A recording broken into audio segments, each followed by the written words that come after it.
নমস্কার, তোমাদের সবাইকে সানা স্মাইল এডুকেশন সেন্টারে স্বাগত জানিয়ে আজকের ক্লাসটি শুরু করছি। আজকে তোমাদের সঙ্গে আলোচনা করব তোমরা যারা ষষ্ঠ শ্রেণীর তৃতীয় পর্যায়ক্রমিক মূল্যায়ন পরীক্ষা দেবে, তোমাদের জন্য রায় ও মার্টিন প্রশ্ন বিচিত্র থেকে আজকে সমাধান করে দেখাবো ষষ্ঠ শ্রেণীর ইতিহাস বিষয়ের মডেল নাম্বার 6 অর্থাৎ 6 নম্বর স্কুলের যে সমস্ত ছোট ও বড় প্রশ্নগুলি আছে সমস্ত প্রশ্নের উত্তর সমাধান করে দেখাবো। চলো দেরি না করে মূল বিষয়ে যাওয়া যাক। তার আগে বলি, তোমাদের আগের ভিডিওতে আমরা ভূগোলের সমস্ত মডেল সেট সমাধান করে দেখানো আছে। পরিবেশের প্রায় ষষ্ঠ শ্রেণীর 15টা মডেল সেট দেখানো আছে, বাংলা বিষয়ে দেখানো আছে, আর ইতিহাসের যে কটা বাকি আছে খুব শীঘ্রই পেয়ে যাবে। চলো দেরি না করে মূল বিষয়ে যাওয়া যাক। প্রথমে দেখো, একদিকে প্রশ্ন, ইন্দো আর্য সাহিত্যের প্রাচীনতম নিদর্শনটি হলো ঋগ্বেদ, অপশান এ। তারপর দুই দেখো, ঋগ বৈদিক যুগে রাজা ছিলেন, সঠিক উত্তর হবে এগুলির মধ্যে কোনোটি নয়, সঠিক উত্তর হবে আইন ব্যবস্থার প্রধান। পরবর্তী প্রশ্ন দেখো, 3 দাগের, প্রথম বৌদ্ধ সঙ্গীতের সভাপতি ছিলেন, সঠিক উত্তর হবে অপশান সি, মহাকাশ্যপ। 4 দাগ দেখো, মহাক্ষত্রপ উপাধি গ্রহণ করেছিলেন, সঠিক উত্তর হবে রুদ্র দামন, অপশান ডি। 5 দাগ দেখো, মহাভাষ্য হলো, সঠিক উত্তর হবে অপশান বি, সংস্কৃত ব্যাকরণ। 6 দাগ দেখো, সকারি উপাধি গ্রহণ করেছিলেন, সঠিক উত্তর হবে অপশান সি, দ্বিতীয় চন্দ্রগুপ্ত। 7 দাগ দেখো, ব্রহ্মগুপ্ত ছিলেন, সঠিক উত্তর হবে জ্যোতির্বিজ্ঞানী, অপশান বি। 8 দাগ দেখো, চন্দ্রকেতুগড় এর ধ্বংসাবশেষ পাওয়া গেছে উত্তর 24 পরগনা জেলা বেড়াচাপা। পরবর্তী দেখো কি আছে, চন্দ্রকেতুগড় সম্পর্কে আমরা আগের ভিডিওতে দেখানো আছে বিস্তারিত। 9 দাগ দেখো, ভারতের প্রথম সাম্রাজ্য তৈরি করেন মৌর্য রাজাগণ। পরবর্তী দেখো 10 দাগের প্রশ্নের উত্তরটা হবে অপশান ডি, জুনাগড় শিলালেখ থেকে। আচ্ছা, পরবর্তী প্রশ্নগুলো দেখো কি আছে, এক কথায় বা পূর্ণবাক্যে উত্তর দাও যে কোনো 7টি প্রশ্নের মান হচ্ছে 1 নম্বর করে, দেখে নাও।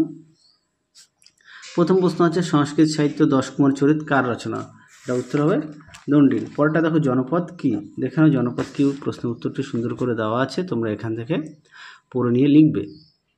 পরবর্তী প্রশ্ন দেখো কি আছে, বৌদ্ধ গ্রন্থ ত্রিপিটক কোন ভাষায় লেখা, এটা উত্তর হবে পালি ভাষায়। 4 দাগ দেখো, অমাত্য কারা, উত্তরটা হবে মন্ত্রী যিনি রাজাকে পরামর্শ দিতেন। 5 দাগ দেখো, দ্বিতীয় চন্দ্রগুপ্তের প্রবর্তিত রূপার মুদ্রার নাম হচ্ছে রূপক। 6 দাগ দেখো, শিলাযুক্ত উপাধি কার, উত্তরটা হবে হর্ষবর্ধনের। 7 দাগ দেখো, ভারতের কোন রাজা আলেকজান্ডারকে ভারত আক্রমণকে সাহায্য করেছিলেন, এটা উত্তর হবে নন্দ। আচ্ছা, পরেরটা দেখো 8 দাগ, মিনান্দার কে ছিলেন, চলো প্রশ্নের উত্তরটা দেখো, দেখে নাও মিনান্দার কে ছিলেন। এখান থেকে তোমরা এই পর্যন্ত লিখবে, এখান থেকে এই পর্যন্ত লিখবে, সুন্দর করে দেওয়া আছে, দেখে নাও। পরবর্তী দেখো 3 দাগের শূন্যস্থান পূরণ করো। দেখো প্রথমে কি আছে, 1 দাগের দক্ষিণ ভারতের একমাত্র মহাজন পদটি হলো অস্মক। 2 দাগ দেখো, আর্য সত্য হলো বৌদ্ধ ধর্মের অংশ। 3 দাগ দেখো, হর্ষবর্ধন ড্যাশ বংশোদ্ভূত রাজা ছিলেন, এটা উত্তর হবে পুষ্যভূতি। 4 দাগ দেখো, মৌর্য যুগে অর্থনীতির মূল ভিত্তি ছিল কৃষিকাজ। 5 দাগ দেখো, প্রাচীন ভারতের হুন আক্রমণকে প্রতিহত করেছিলেন রাজা স্কন্দগুপ্ত।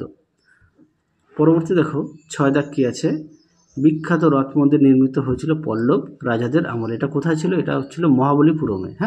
তাও লিখে দিলাম তোমাদের পাশে সুবিধার্থে। সূর্য সিদ্ধান্তের রচয়িতা হলেন, এটা উত্তর হবে বরাহ মিহির। তারপরে দেখো সত্য মিথ্যা দেখে নাও। 1 দাগের প্রশ্ন উত্তরটা হবে সত্য, 2 দাগেরটা হবে সত্য, 3 দাগেরটা হবে মিথ্যা বা ভুল, 4 দাগটা হবে ভুল, 5 দাগটা হবে ঠিক, 6 দাগটা হবে মিথ্যা, সঠিক উত্তর হবে এটা মুদ্রা। পরবর্তী আমরা দেখব 5 দাগের প্রশ্ন কি আছে, 5-এর 1-এ বৈদিক যুগে রাজা হওয়ার বিভিন্ন উপায়গুলি লেখো। আচ্ছা, এটা তোমাদের পেজ নাম্বার দেওয়া আছে, একটু কষ্ট করে দেখে নিও। পরটা দেখো, পঞ্চ মহাব্রত কি, দেখে নাও, প্রশ্ন উত্তরটি সুন্দর করে দেওয়া আছে। পরবর্তী প্রশ্ন দেখো 3 দাগ, বৌদ্ধ ধর্মে বৌদ্ধ সঙ্গীতের গুরুত্ব লেখো। দেখো উত্তরটি দেখে নাও, বৌদ্ধ সঙ্গীত সম্পর্কে দেওয়া আছে, তোমরা অবশ্যই পড়ে নিয়ে সুন্দর করে লিখবে। আর এর পাশাপাশি অবশ্যই তোমরা তোমাদের পাঠ্য বইগুলি খুঁটিয়ে পড়বে সমস্ত বিষয়ে। 4 দাগ দেখো, সরকারি উপাধি কে গ্রহণ করেছিলেন, এই উপাধির তাৎপর্য লেখো। দেখো প্রশ্নের উত্তরটি,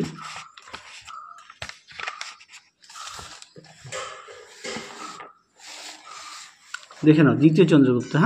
এর সম্বন্ধে তোমরা দ্বিতীয় চন্দ্রগুপ্ত সম্বন্ধে দেখে নাও, একেবারে বিস্তারিত আমি দেখিয়ে দিই, তাহলে তোমাদের সুবিধা হবে। এটা অনেক সময় তোমাদের 5 নম্বরের দেয়, সেই কারণে আমি একেবারে বিস্তারিত দেখিয়ে দিলাম। পরবর্তী প্রশ্ন দেখো 5 দাগ, মৌর্য আমলে ভারতের কৃষি ব্যবস্থা কেমন ছিল? দেখো প্রশ্ন উত্তরটি।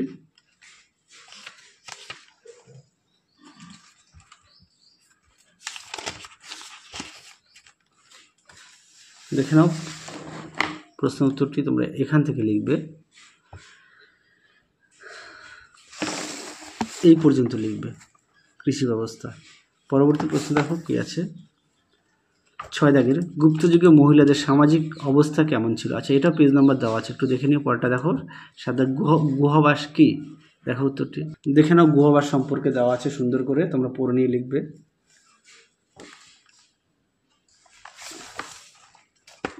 পরবর্তী দেখো, মিলিন্দ পণ্য কি?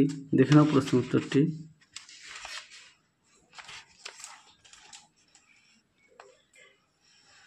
দেখে নাও প্রশ্ন উত্তরটি সুন্দর করে দেওয়া আছে, তোমরা অবশ্যই পড়ে নিয়ে লিখবে।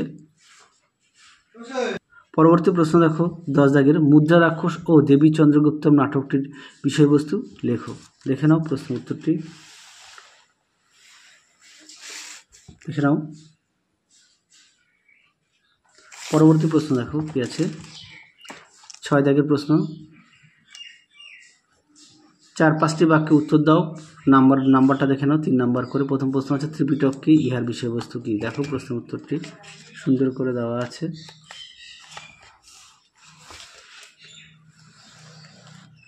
দেখে নাও ত্রিপিটক কি? তোমরা উত্তরটি এখান থেকে লিখবে। দেখে নাও সুন্দর করে দেওয়া আছে। পরবর্তী প্রশ্ন দেখো, সভা ও সমিতি কি? দেখে নাও প্রশ্ন উত্তরটি।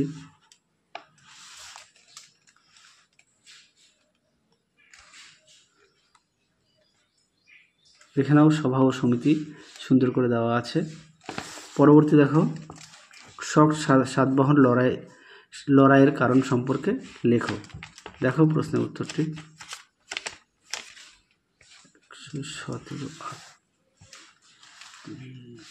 দেখে নাও প্রশ্ন উত্তরটি সুন্দর করে দেওয়া আছে, তোমরা এখান থেকে এই পর্যন্ত লিখবে। পরবর্তী প্রশ্ন দেখো কি আছে, রাজা হর্ষবর্ধনের সঙ্গে বিভিন্ন রাজশক্তির সংঘাতের বর্ণনা দাও। দেখে নাও প্রশ্ন উত্তরটি। তোমরা তোমাদের পাঠ্য বই থেকেও পড়ে নিতে পারো।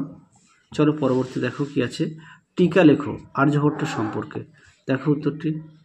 দেখে নাও প্রশ্ন উত্তরটি সুন্দর করে দেওয়া আছে, দেখে নাও। পরবর্তী দেখো, ইলাহাবাদ প্রশস্তি কার রচনা? ইহার গুরুত্ব লেখো। দেখো প্রশ্নের উত্তরটি।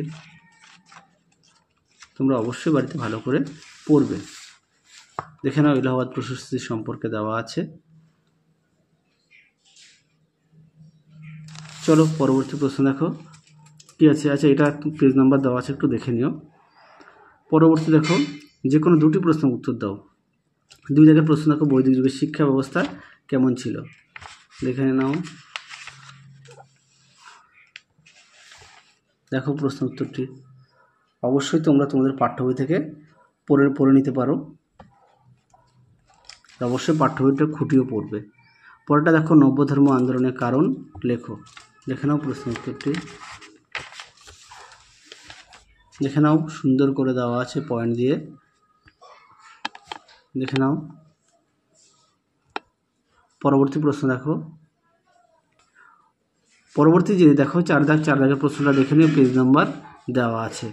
তাহলে তোমাদের 6 নম্বর মডেল সেটের যে সমস্ত প্রশ্নগুলো ছিল আমরা সমাধান করে দেখিয়ে দিয়েছি, তোমরা অবশ্যই বাড়িতে পড়বে।